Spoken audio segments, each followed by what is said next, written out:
राष्ट्रीय भी समाचार भारत के दर्शकों आज आपको बता दें कि वार्ड क्रमांक 34 है और 34 में यहाँ पर पिछले 2 महीने से सीवेज का गंदा पानी निकल रहा था, लेकिन यहाँ के क्षेत्रीय पार्षद प्रतिनिधि के द्वारा लगातार संबंधित अधिकारियों को बताया गया, लेकिन किसी प्रकार की कोई कार्रवाई न होने पर यहाँ पर क्या हुआ, पानी की जो पेयजल है उसकी पाइपलाइन टूट गई थी और उसको सुधारने के लिए जब आज जहाँ पर नगर पालिका कर्मचारियों को भेजती है, गड्ढा होता है, उसके ऊपर से जो सीमेंटेड का एक बड़ा टुकड़ा उसकी पीठ पर गिर जाता और घायल हो जाता। अब इस समय में इसके आगे की कहानी हम यहाँ के क्षेत्रीय पार्षद प्रतिनिधि लोधी जी हैं, उनसे हम चर्चा करेंगे, उनका संबंध में क्या कहना।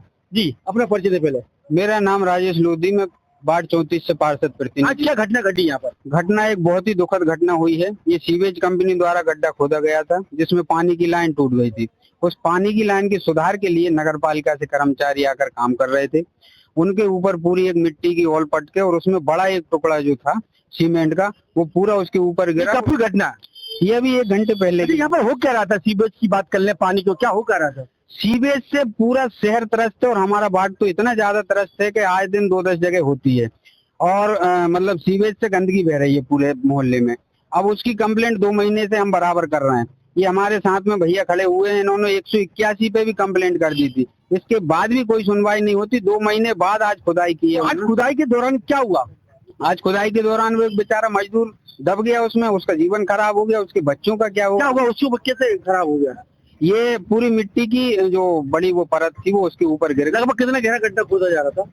लगभग इसमें 6 से 7 फीट गहरा गड्ढा है। ये अभी आप देखेंगे तो अब सीवेज लाइन की जो गंदगी थी वो कब से फैल रही थी? 2 माह हो गए हैं। अच्छा। और आए दिन फैलती है। ये सीवेज कंपनी शहर के लिए, शहर की जनता के लिए एक ऐसी डायन बनी हुई है कि एक बहुत बड़ी मुसीबत। ऐसे काम मैं कहता हूं अपने वरिष्ठ जनप्रतिनिधि और अधिकारियों से कि इस प्रकार के घटिया कार्य बिल्कुल शहर में नहीं होना चाहिए और अगर हो रहे हैं तो व्यवस्थित होना चाहिए। पार्टी के पार्षद है कि मैं निर्दलीय पार्षद हूँ।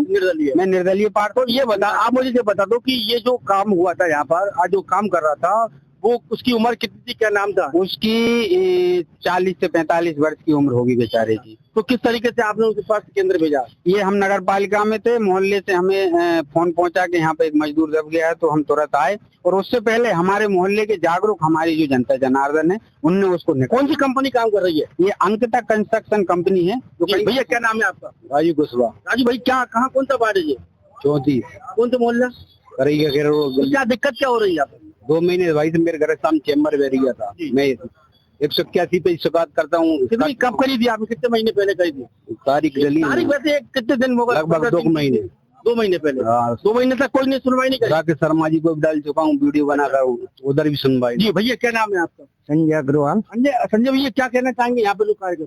क्या कहना चाहेंगे, बहुत दुखी आत्मा हो जाती है ऐसे सीन देख के। हम तो दोनों भाई नगर। चलिए कोई बात नहीं, हमारे साथ तो यहाँ पर जो लोधी जी है, पार्षद प्रतिनिधि है, उनको द्वारा बताया गया है कि पिछले 2-2.5 महीने से यहाँ पर सीवेज का जो गंदा पानी वो सड़कों पर बह रहा था। यहाँ पर जो राजू कुशवाहा है उनके द्वारा लगातार इस बात की शिकायत नगर पालिका से संबंधित लोगों को भेज दी गई थी, लेकिन उसके बाद भी किसी प्रकार की कोई कार्रवाई नहीं होती है। बताया जा रहा है कि राजू कुशवाहा बताते हैं कि 181 लगा चुके 1 महीने पहले, उसके बाद भी यहाँ पर किसी प्रकार की कोई सुनवाई नहीं हुई। आज जब सीवेज लाइन का गंदा पानी जो ओवरफ्लो होता है तो यहाँ पर नलों के माध्यम से घरों पर पहुंचने के कार्य होता है, उसमें यहाँ पर नगर पालिका कुछ कर्मचारियों को भेजकर जब गड्ढा कराने का कार्य करती है तो एक मजदूर इस गड्ढे में कार्य करता है, उसके ऊपर से एक बड़ी शिला, मतलब पत्थर का बड़ा टुकड़ा उसकी पीठ पर गिर जाता है और घायल हो जाता है। आनंद फानंद में उसको यहाँ के क्षेत्रीय जो नौजवान हैं, यहाँ के जो जागरूक लोग हैं, उनको स्वास्थ्य विभाग यानी अटल बिहारी मेडिकल कॉलेज को भेजते हैं। बताया जा रहा है कि शहर के अंदर अंकिता कंस्ट्रक्शन जो कंपनी काम कर रही है सीवेज का, वो लापरवाही से काम करती है।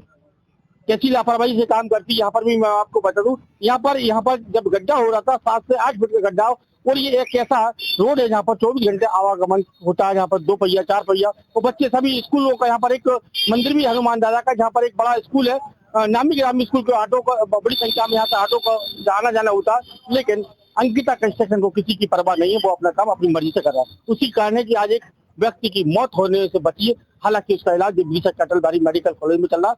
यहाँ के जो पार्षद प्रतिनिधि लोधी जी वो बताते हैं कि लगातार उनके द्वारा यहाँ के संबंधित अधिकारियों को सूचित किया गया था, लेकिन आज तक किसी प्रकार की कोई कार्रवाई नहीं। यहाँ के क्षेत्रीय लोग भी इसी गंदे पानी से, मतलब सीवेज के गंदे पानी से परेशान थे, लेकिन बात वही की इसकी थी जस की तस थी। यहाँ पर कोई सुनने वाला नहीं है। उन्होंने यहाँ पर लोधी ने पार्षद प्रतिनिधि ने बताया कि यहाँ पर जो जनप्रतिनिधि है वो घटिया काम का आरोप भी उनके द्वारा लगाएगा। तो उन्होंने इस बात को चुनौती दी है कि घटिया काम ना हो शहर में और लोग जाने ना जाए, क्योंकि अनेकों स्थान पर देखा जाता है कि शहर में रास्तों पर गड्ढे हैं, तो बरसात का मौसम है और ऐसे में किसी प्रकार की अप्रिय घटना घटित हो सकती है। तो हम सावधान रहें, लेकिन उससे पहले जिला प्रशासन को, नगर पालिका प्रशासन को, क्षेत्रीय लोगों को इस विषय पर सोचना होगा कि हमें किसी प्रकार का ऐसा कार्य नहीं करना चाहिए ताकि किसी की जान जाए। मैं विदिशा से राज टीवी समाचार भारत के लिए क्रमांक 34 से रोड से विदिशा से राज टीवी समाचार भारत के लिए कमल रेखवार।